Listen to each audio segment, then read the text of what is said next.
안녕하세요. 아리경제TV의 짧고 빠른 3분 부동산입니다.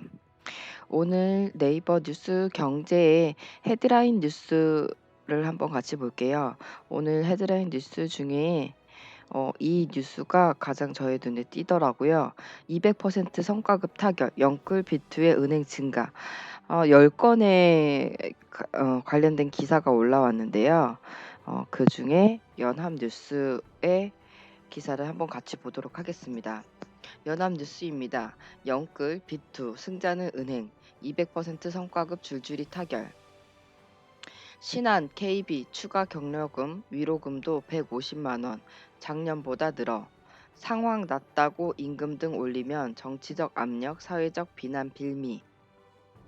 코로나19에 따른 경기 한파로 상당수 기업에서 성과급이나 임금 인상을 기대하기 어려운 상황이지만 은행은 200% 성과급 등과 함께 상대적으로 따뜻한 겨울을 보내고 있습니다.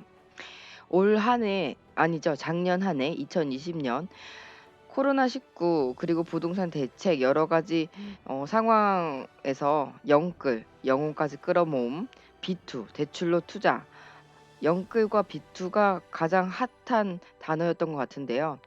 이러한 이유 등의 수요 덕에 대출 규모 자체가 크게 불면서 지난해 은행권 이익이 2019년도보다 상당폭 늘었기 때문으로 코로나 역설의 대표적인 사례라고 합니다.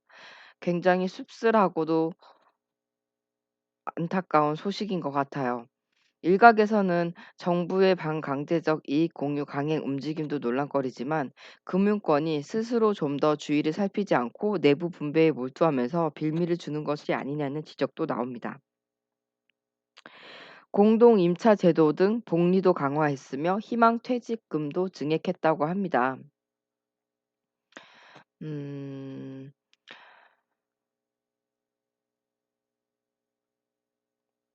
올해 희망퇴직 조건도 은행별로 눈에 띄게 많이 좋아졌다고 해요.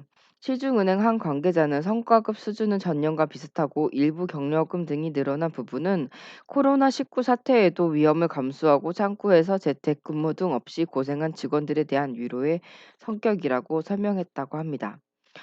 물론 이때 코로나 위험을 감수하고도 창구에서 근무했다는 것 자체는 정말 어 격려받았고 위로받아야 하는 일이 맞기는 하죠.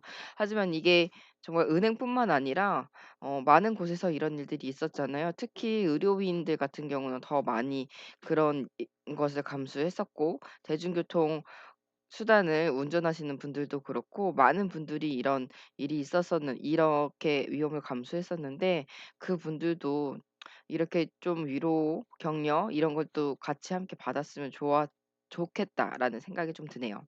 음. 경기 한파 속 5대 금융지주 작년 사상 최대 이익 낸 듯. 이처럼 전반적으로 은행권의 임금 사정이 나은 것은 수출 업종을 제외하고 내수 업종으로서는 드물게 은행 등 금융권의 이익이 늘었기 때문입니다.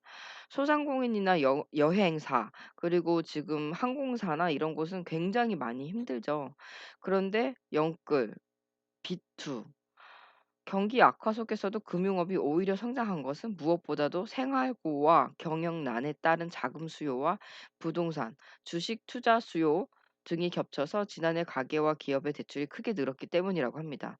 대출이 늘어서 은행권 수익이 높아졌다. 그래서 그것으로 이익을 나누었다. 참 씁쓸한 것 같긴 하네요. 아울러 동학개미 운동으로 알려진 개인 투자자들의 주식 투자 열풍도 금융그룹 계열 증권사들의 주식 위탁 수수료 등 각종 수수료 수익을 몰아주었다. 여권이 이익 공유제의 타깃으로 금융권을 지목하는 이유들이 이렇게 누적 수익률이 높아졌기 때문이라고 합니다. 성태윤 연세대 경제학부 교수는 금융권으로부터 강제적으로 돈을 출연해서 코로나 피해 계층을 지원한다는 것은 적절하지 않다고 생각한다면서도 현재 여러모로 사회 구성원들이 대부분 어려운 상황인데 금융권의 경우 비교적 상황이 낫다고 해서 임금이나 보수, 복지 등을 무리해서 늘리려고 한다면 스스로 사회적 비난이나 정치권의 압력에 노출돼 빌미를 준다는 점에 유의해야 할 것이라고 조언했습니다. 이 교수님의 말에는 저도 동의하는 개인적으로 동의합니다. 강제적으로 돈을 출연해서 코로나 피해 계층을 지원한다. 사실 강제성을 띠면은 이건 쪼끔 민주주의 원칙에 어긋나는 것 같아요. 그렇지만 이런 지금 모두 대부분이 어려운 상황인데 이런 걸 가지고 보수나 복지 등을 무리해서 늘린다? 이것도 역시 사회적 비난이나 정치권의 압력에 노출돼 빌미를 준다. 이런 것은 유의해야 한다고 생각합니다. 앞으로 아리 경제TV는 여러분들이 생각하지 못했던 일반인들이 잘 모르는 경제 소식과 부동산 버블, 붕괴, 상승, 호재 등 다양한 소식의 헤드라인 뉴스를 여러분들께 전달해 드리도록 하겠습니다. 다음 영상도 기대해 주시고 좋아요와 구독은 이 채널을 유지하는 데 큰 힘이 됩니다. 영상 시청해 주셔서 감사합니다.